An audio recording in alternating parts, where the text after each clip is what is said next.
রাজধানীর পল্টন এলাকায় নিষিদ্ধ ঘোষিত সংগঠন হিজবুত তাহরীরের মিছিলে কাঁদানে গ্যাস ও সাউন্ড গ্রেনেড ছুড়ে ছত্রভঙ্গ করে দিয়েছে পুলিশ।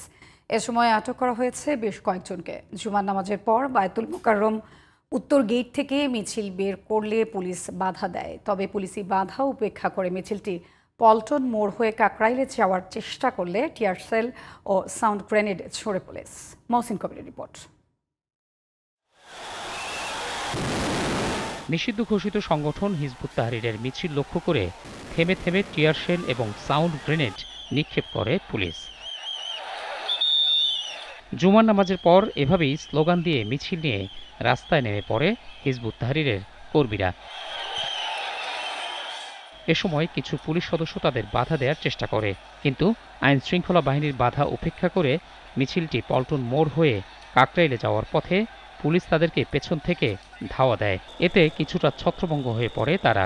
এ সময় টিয়ার শেল নিক্ষেপ করে পুলিশ।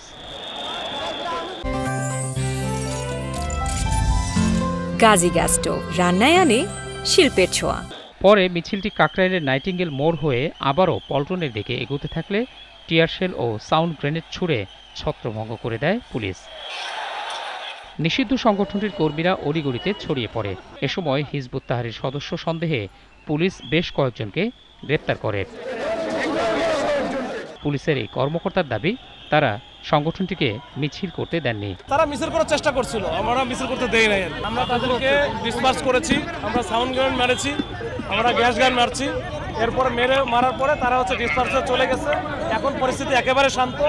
সকাল থেকে নিষিদ্ধ ঘোষিত সংগঠনটির মার্চ ফর খিলাফত কর্মসূচিকে ঘিরে জাতীয় মসজিদ বায়তুল মোকাররমের সামনে ও আশপাশের এলাকায় সতর্ক অবস্থান নেন সেনাবাহিনী, র্যাব ও পুলিশ সদস্যরা। এর আগে পুলিশ সদর দপ্তরের বার্তায় বলা হয়, হিজবুত তাহরীর একটি নিষিদ্ধ সংগঠন, আইন অনুযায়ী এদের সব কার্যক্রম শাস্তিযোগ্য অপরাধ। মহসিন কবির, জিটিভি নিউজ, ঢাকা।